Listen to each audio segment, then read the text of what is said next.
You're listening to the Denison Forum podcast. I'm Dr. Mark Turman, Executive Director of Denison Forum. I want to remind you that the Denison Forum exists to equip people to think biblically, to live holy, and to serve redemptively to make the world a better place until Jesus comes again.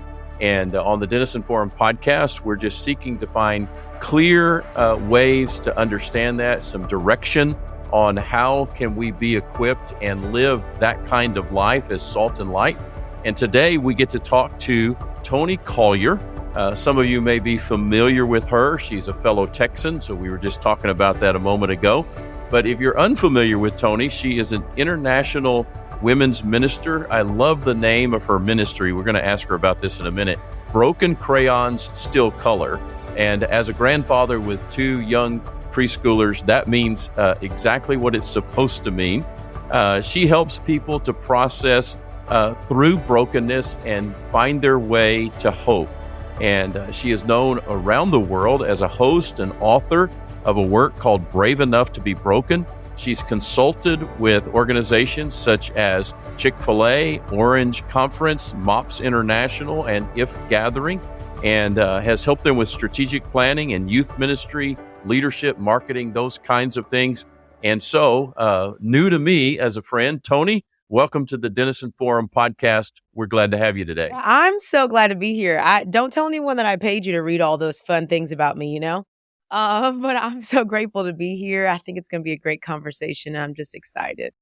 Well, as one Texan to another, we know that we'll have fun even if nobody else does, right? That's correct. It's going to be loud, it's going to be big, and that's all that matters.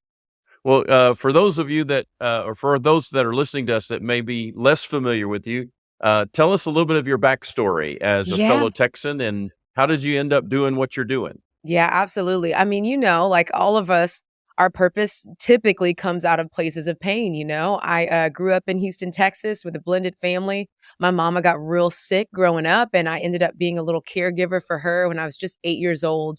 Unfortunately, lots of darkness entered into my story early on, sexual abuse and manipulation. My father was an alcoholic and really verbally abusive. God has since redeemed our stories, but it was hard. It was super hard growing up. I went to numbing all of my pain with partying and drinking and was so far from the Lord. I left my parents' house at 16 and thought I could put myself through college, and ended up partying and almost getting kicked out with a low GPA, to moving from Texas to Georgia and deciding that I was going to give my life to Jesus. And ever since, I have been on this road of trying to redeem my story. I went through a really hard divorce. I was in an abusive marriage. For most of us, when we're kids and we experience abuse or darkness or any sort of trauma, when it goes unhealed, it just perpetuates a cycle when we're adults. And so that was my story in an abusive marriage. Had a daughter in that marriage, and decided that the marriage was no longer God honoring or safe for me and my daughter. And from that place, I'd asked myself the question, like, can God still really use me?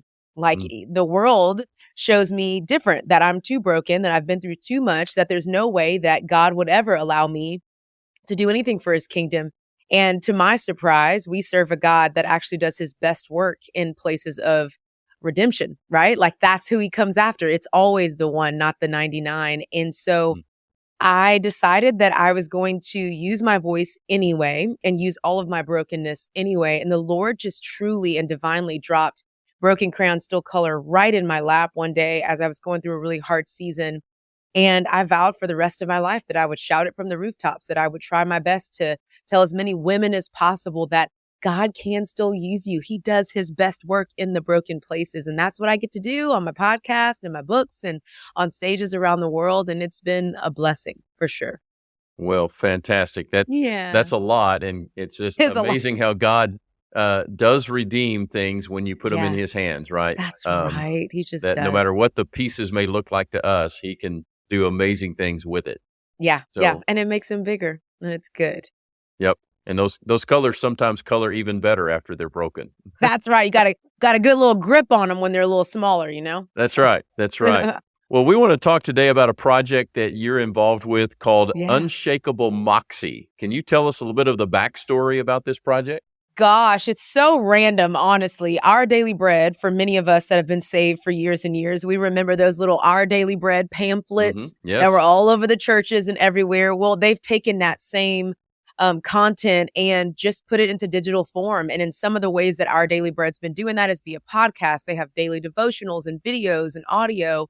And more recently, they decided that they would continue to do Docuseries. And so creating content that helps to evangelize in a way that's fresh and new and has familiar and beautiful and diverse faces. And so I get an email one day, and Julie, the director of this project, was like, listen, we're going to go around America and we're going to interview women that have good grit and moxie and strength, that have persevered and overcome things.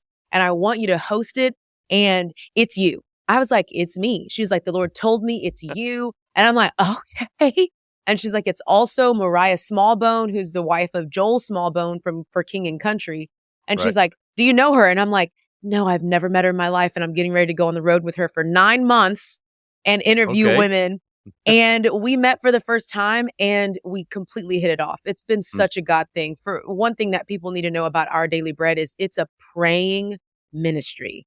It's global. It reaches millions. It's huge. But the essence and the ability to pray and believe for God to connect people in all of his divine ways, it runs through the organization like nobody's business. And so about 1.5 years ago, we decided to get on the road, and we've interviewed women like Dr. Bernice King, the youngest daughter of Martin Luther King Jr., Joni Eareckson Tada, who is amazing. She's completely paralyzed from the neck down and has an incredible global ministry for those that are disabled.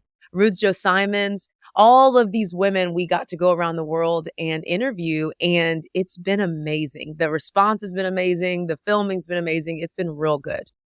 That's awesome. Well, that sounds like a getting thrown in the deep end to get to know somebody that you haven't known, and we're going to go do this project for about the next year, and together. And we're going to get to know each other, and we're going to snot cry together, even though we don't know each other. And it's just, it's really just the essence of women. We heal and we process eye to eye. Men typically do it shoulder to shoulder. And so we were just eye to eye making it happen for about 1 year. So, yeah. Well, unpack that word moxie a little bit. That's a great word. I've heard it used in various contexts, but unpack that. And what was it? Was there something that when this was being described to you that just really triggered that said, okay, I really want to do this project? Is there something that led up to that? No, when they initially said, we want you to host a show called Unshakable Moxie, my response was, what is that? I've never heard that word in my life. I don't know where that came from. And they were like, it's grit. And what's interesting is in my own ministry, Broken Crayons Still Color, we use the word grit a lot. I have a women's course where I walk women through a healing journey for 8 weeks. And it's called the Hopeful Woman course. It's becoming a woman of good grit. And so I was real familiar with grit. And I loved it. I have fallen in love with the word moxie because what it is not is strength. And I think for a lot of us, we've been told, be strong, suck it up, numb everything, keep going, press through, persevere. And I think it's shaped this ideology that healing and persevering is about pretending that you're okay. When really true bravery and courage is saying that I'm not okay and God is strong enough to come for me in this moment. And that's what moxie is. It's this unshakable faith. It's the belief when everything around you is completely dark. It doesn't make sense. It's scary. And you don't know what to do. It's saying, I'm going to trust in God anyway. And I'm going to lean on his strength. And from that, I'm going to build moxie. I'm going to build grit. The next time something horrific happens in my life, I will know because of the goodness of God in my life that I can do this, not because of my strength, but because of his. And that's what the essence of true moxie really is. And it's been beautiful. And it really kind of brings out or puts a perspective on that verse that I got to tell you, a lot of times I just don't like this verse that much because I'm still processing how it works, right? Where Paul says, when I am weak, then I am strong, right? Oh, I know. And there's a lot about that we're like, I don't know if I want to go down that road or not. Yeah. Has that been some of the experience that you've had encountering people around this conversation of, wait a minute, I just want to be strong. I want to be the one that can handle everything and take a shot and keep going. And are you in your conversations around this project? Have you seen some eye-opening moments with ladies of, oh, Oh it's yeah. okay for me to be honest and to be truthful about my brokenness? Well, let's just dive into the Apostle Paul. I mean, when we look at Second Corinthians chapter 12, we it's like one of his most vulnerable letters. He's writing to the church of Corinth, and they're being boastful, and they're saying, we've got this Christianity down and you guys stay out there. And Paul's writing to them, and he's sarcastically saying in chapter 11, like, if anyone should be boastful, it really should be me. Look at all that I've done for the kingdom. Look at, I'm on boats for, days on end, and I'm starving, and I've been lashed and beaten and thrown into jail. If anyone should be boastful, it should be me. And Paul goes into this intimate story about an encounter with God where God tells him something so amazing, and he doesn't even share it with the Corinth church, probably as a point to prove that you don't have to be boastful about anything but this. And he says, I'm boasting about my weaknesses. When I left the presence of God, I left with a thorn in my side. How disappointing is that? God, I could do so much more if you took this thorn away from me. I could move Right. faster. I could take care of my kids more. I could do more for your kingdom if you took this thorn away. And as Paul unpacks this moment with the Lord, he says, as I ask him to take my brokenness away, as I ask him to make me less weak and more strong, he says to me, Paul, my grace is sufficient for you. And my power is actually made perfect in your weakness, not in your boastfulness, not in you pretending to be perfect, because the world will tell us that we have to be perfect to be used, that if we're going to have true success, like it's going to come if we're perfect. But the truth is, the upside down view of the kingdom is it's surrender that brings us to success, not perfection. And we dive deep into that for this content because God, we have a generation that's falling. I mean, falling, failure, moral failures, embarrassments of families because of shame, because we're hiding our weakness. And when we hide our weakness in the darkness, the light can't touch it and it can't be healed. And I'm just praying and believing and hoping that with this content and with this new ideology, we'd save a generation of people that could boldly say, I am weak. I don't have it all together. I am a sinner. I am imperfect and I'm wired for struggle, but I am still so worthy of love and belonging. God's going to heal these parts and I'm not going to become bigger. God's going to become bigger. And that's what I want. And that's what we've been trying to hopefully spread the word about through this project. Yeah, such a good Yeah. word. Six, Yeah. tell me if I'm wrong, but 6 sessions in That's this right. Bible 6 study episodes. Uh-huh. for ladies to do some work on their own Yep. and then come together and have hopefully a really meaningful conversation of learning Yeah. together. But I was in a conversation recently, wanted you to comment because I was thinking of it as I was looking at some of this material, which is Yeah. that the strength that you're talking about, the strength that God provides that's full of hope, is also full of these characteristics that we read about, often called the fruit of the Spirit, Galatians Oh, 5, love, Galatians joy, peace, 5:22. that Yep. it's a certain kind of strength, right? Can you kind of chase that out for us a little bit? That it's not the kind of strength you see in the world, it's a different Uh-huh. kind of strength. Oh my gosh, come on. Think about the moment when you were on a, football field or a playground and someone hit you or said something mean to you. It's easy and natural for us to retaliate, right? But self-control, oh my goodness, that's hard. When Yeah. someone's lying about you, when someone has, hit you or whatever the case is, that's what takes real resilience and strength. Come on, if you're a parent out there, let me tell you what takes some real resilience. Patience with Yeah, your that's right. kids, okay? To, not allow our own triggers from our childhood to be triggered by our kids and to respond in a way that is not godly, that's not like Jesus would be. Those are the hard things. We live in a fallen, broken world and we're living under a curse. Unfortunately, sweet Eve, okay, from the beginning of time brought this darkness into our world. And so it's hard and it's messy and it's dark. And the real strength that we're talking about is saying that I'm still going to be light in darkness. I'm still going to be kind when someone's not kind to me. I'm going to be patient when my kids are driving me up the wall. I'm going to have self-control when I actually am so upset at my boss or my leader. I am going to be more like Jesus. And that is a refining, messy, uncomfortable, awkward at moments, weird and hard journey. But it's the best journey and it produces the best fruit. right? Because then we just look more like Jesus, and that's just where the good stuff is, you know? Her constant reminders of God's goodness, even when we may not understand His ways, was such a healing balm. That's what one reader said about Janet Dennison's devotional, A Great Calm. If you're searching for God's peace, this book will lead you to the Father's comfort. Request A Great Calm today at dfpodcast.org.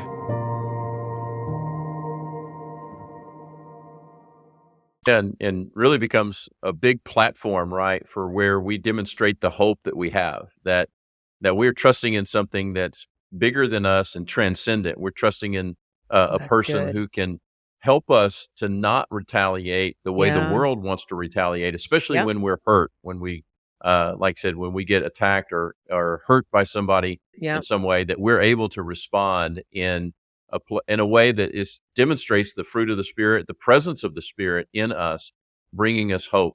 One of the Oh, things that's so that's good. really pointed out in this docuseries and in this material, there are videos to watch and there's private work to do. But one of the things that's encouraged is that ladies would do this in a community of faith, that they would do this in a group. Talk about why it is so important for ladies to get together and to form these kinds of conversations that lead to relationships that are transforming. And talk about that a little bit, Yeah. and sometimes how hard it is for ladies to do Oh, that. gosh. Yes. Well, half of my ministry career was shaped under the leadership of Andy Stanley at North Point Ministries. And one of the things that stuck with me forever and ever was that life change happens in circles, not rows.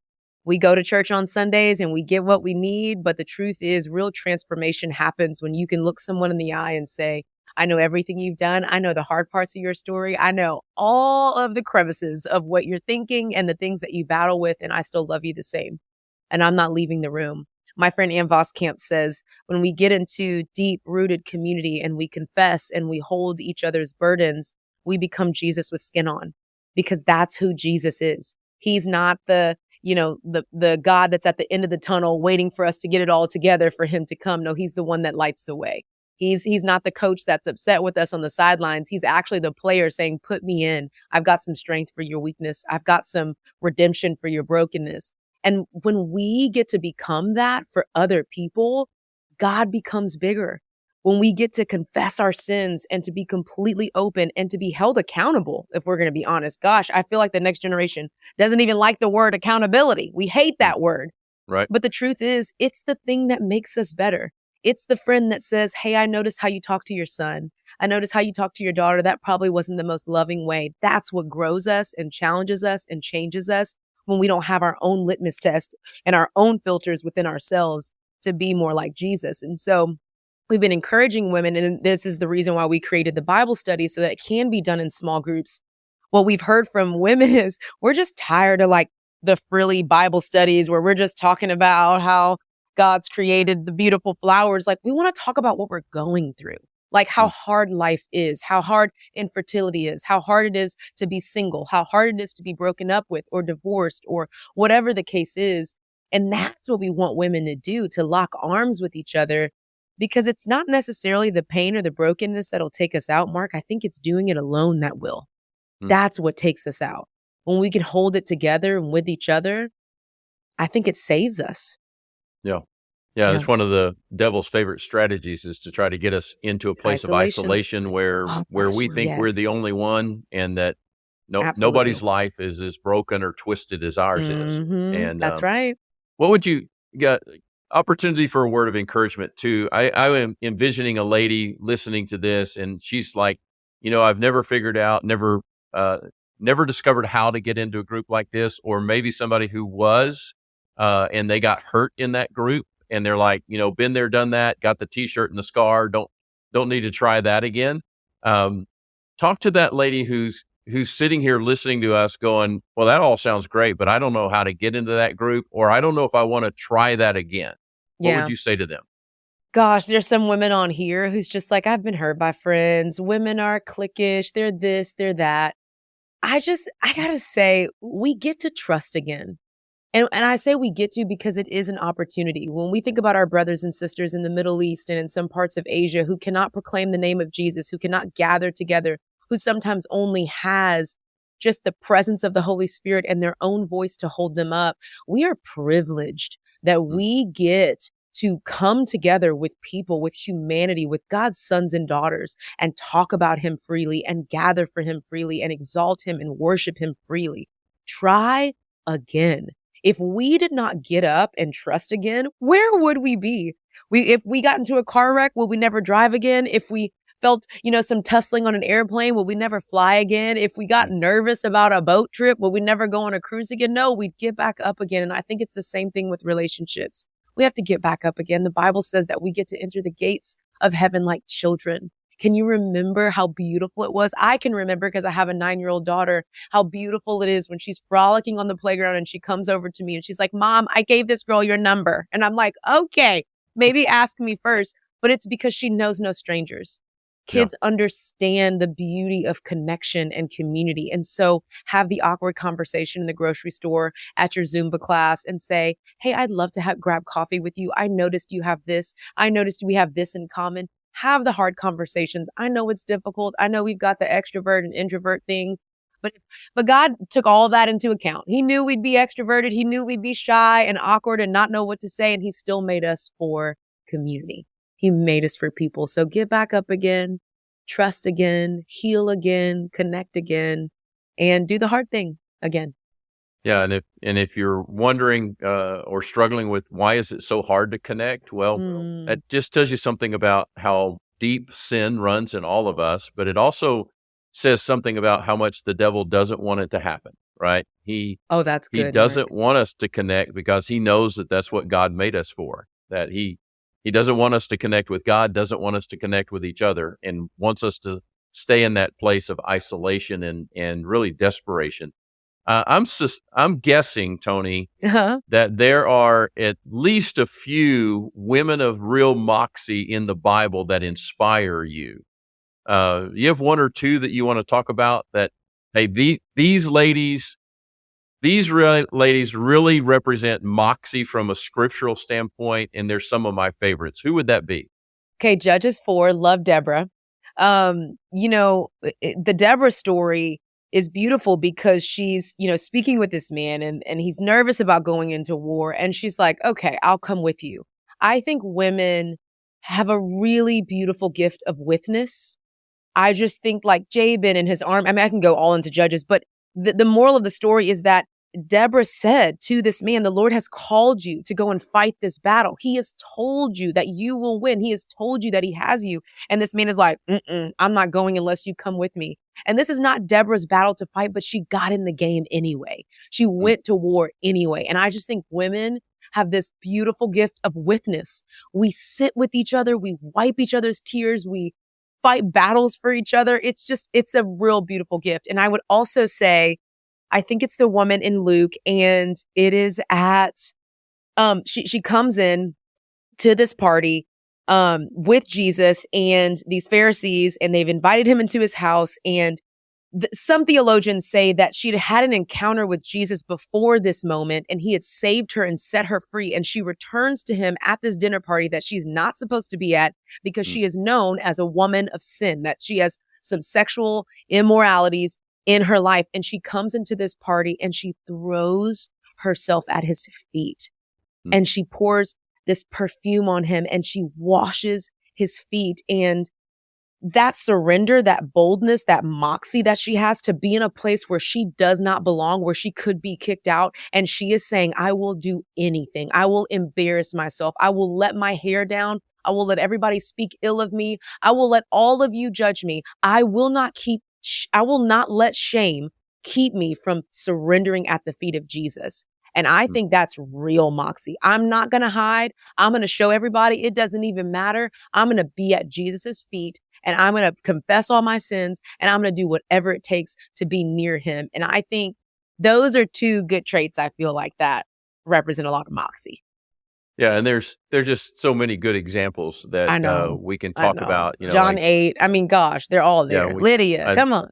Yeah, and I love the thing that our founder Jim Dennison points out a lot, that Jesus and God thought so much of women that they made women the first witnesses to the resurrection. Gosh, don't. Oh my gosh, and, yes. Even 2,000 years ago, women couldn't testify in court as a witness, but God made them the first witnesses and testimony of the resurrection, right? That's really good. So let me get you to comment on this. Let me take you to Luke 10 for a second, the story of Mary and Martha, okay? Oh, yeah. Talk about for a minute how even Mary and Martha represent that Moxie doesn't look the same in every woman. Yeah. You see a big contrast. Martha apparently is the older sister, bold and almost, I don't know if we would say this theologically, kind of gets up in Jesus's grill, right? And says, hey, if you had been here, it would have been different. Yeah. And Martha, or her sister Mary, has a completely different kind of personality. Talk about how Moxie is really a quality behind your personality. Am I on the right track?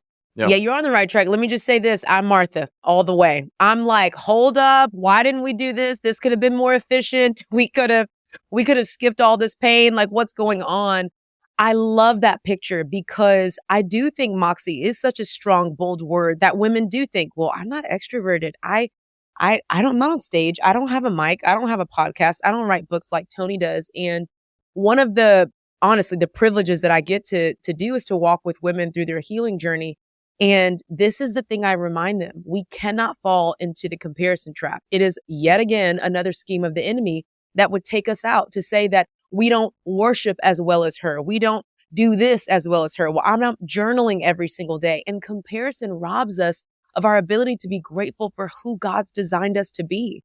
And I think when we see those contrasting stories, the Mary and Marthas, and all of even Deborah and Jabin's army and all this whole entire story, I think what we get to see is God's design. One of the things that we were intentional about with Unshakable Moxie is interviewing women that have totally different personalities. We have some women that are strong and fierce and quite literally marching on the sidelines like Bernice King. And then we also have Ruth Jo Simons, who is just this sweet, Asian, delicate woman who is so honest about battling with her Asian culture and how in Asian culture, you are to become a doctor and a prestigious professor. And she's an artist. And that was frowned upon. But God took the very thing that he put on the inside of her and gave her power to infuse the world with beauty through art and worship. Wow. It just goes to show you that we're small and we love to put God in a box. And what he's so good at is saying, watch. Just watch me take the one quiet one in the back of the room. Watch me use the Christian bully, the murderer Paul, to do great works in my kingdom. Watch me do the impossible.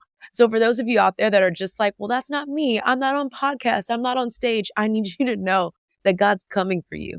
He's coming for you because in a world that says you have to be loud and bold and fake strong, he is saying, I am coming after the one who hadn't found their voice yet. And I'm going to use that one right there to do great things for me and my kingdom.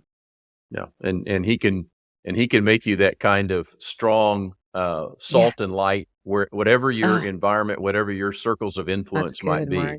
Yeah. So yes, he can. we're having this conversation just a few days before we launch into the month of March, which has been set aside as Women's History Month, celebrating women. Why do you think we need a Women's History Month?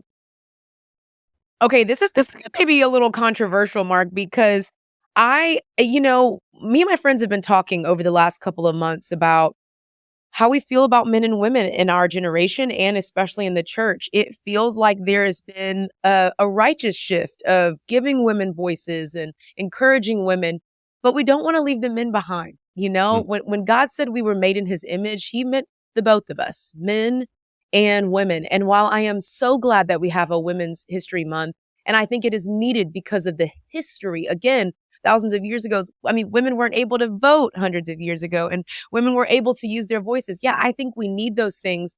But I also think that we need a balance of holding the truth. And the truth is God made us both in his image. We have very unique individual traits, the both of us. And when we can elevate both of those traits, I think that's when we make the kingdom shine bright, So I hope the women don't get mad at me. I'm like, yes, International Women's Month. I love it. Let's do it. And also, I have a son and I want him to know that I value my daughter's voice just as much as I value his. And there are unique traits that my daughter has and unique traits that my sweet son has. And I want to make sure that we are doing a good job at celebrating our men too. Making sure that we know that we love their warrior spirits and we love their bravery. We love the protector that's in them, that God infused on the inside of them. As they celebrate that God infused beauty into us as women and nurturing and care and witness. So I just want to make sure we hold both, y'all. Yeah, no, I think you're exactly right. And but at the same time, when we look across the long Right. course of history, we do Yeah, know long that course. Okay. some groups can clearly be indicated that they haven't been treated fairly Correct. in long-term ways. We're finishing up Black History Month, and there's a reason. There are good reasons why we should call that out. And I was just reading in the Bible recently. Psalm 103 says that the Lord gives righteousness and justice to those who are treated unfairly. Oh, And yeah. in some ways, we all get treated unfairly, but we can certainly look in the long course of history and see that women have had significant experiences, unique experiences of being treated unfairly, African Americans and others, and sometimes men. And we could have a day or a month for everybody at some point. It'd That's probably be right. legitimate, right? Just line them up. Just line them Um, right on up. We're celebrating everybody. That's right. Good. But let me ask you this question to make this a little bit even more practical. We celebrate women. We celebrate our moms on Mother's Day, and we celebrate them on their birthdays. And those that are married, we might celebrate them on their anniversaries. Is there a way that an individual or even a church could say, we're going to honor women and the uniqueness of who women are? We're going to celebrate them in the month of March this way. Would you have a recommendation on how to do that? Oh, I love that so very much. I think one of the ways that we've seen women really be elevated is to give them a voice and to share power with them. And that's going to look different for every church, but that may mean that there's a moment in each service where a woman is encouraged to use their voice on stage in some way. Maybe it's a video that we can create to honor women in this month and just to highlight some of the things and the ways that women have been such a gift to the world. There are inventions that would not be a part of this world without women. There are wars that would not have been able to sustain the soldiers without women. And I think drawing some of those gifts and some of those stories is always just such a really beautiful way. I have a church in Atlanta that's doing something like a Mother's Day celebration, but during the month of March. And on a Sunday, they're doing flowers for the moms and flowers for all the women. And they're also inviting all of the younger girls to be a part of the services and giving them gifts as well to honor them. And I think those are just ways. And but not even just the month of March. It's taking a close look at your staff and taking a close look at your worship team and the ministries that you have and making sure that there are women and the voice and the handprints of women all throughout your church, not just on a Sunday morning, but Monday through Saturday, right? Like in the functionality of the church, I think is super important. Yeah. And like I said, sharing leadership, sharing platforms. That's we used to right. say when I was pastoring church that what gets platformed is what gets valued. And sometimes, good. almost every pastor I know would say, you know what, if we didn't have the women helping us, the church would close immediately, right? I mean, But right. but that doesn't always mean that we allow them to have places of leadership or places on the platform that maybe would be helpful as well. So through the study and through the project of Unshakable Moxie, how did it change you? How did meeting some of these women change you personally? Oh my goodness. I think I'm 32. I've been through a lot of life, unfortunately. A lot of hard things, addictions and abuse and divorce and just so betrayal, infidelity, all sorts of things. And I just think that when you look at women who are older than you, who are brave enough to share the hard parts of their stories, as a somewhat young woman in my 30s, there's just so much hope. I'm like, okay, my life isn't over. Like, I can make it through this. If this woman is brave enough to share the hard parts of her story and she's still standing, it's like tangible hope. And our relationships even, like there are women that were on the show that still text us now, checking in. How's it going? Do you need any advice on anything? Do you need some wisdom on finances, longevity? it's just given me hope that this is not the end, that there's so much more life that God wants to use, and that he is still using the brokenness to create real beauty in the world. But it's been so inspiring, and I can't tell you guys what's coming next, but needless to say, this is not the end that you'll experience from Moxie. All right. Well, tell people where they can get this study, this docuseries called Unshakable Moxie. How do they find it? Yeah, unshakablemoxie.org.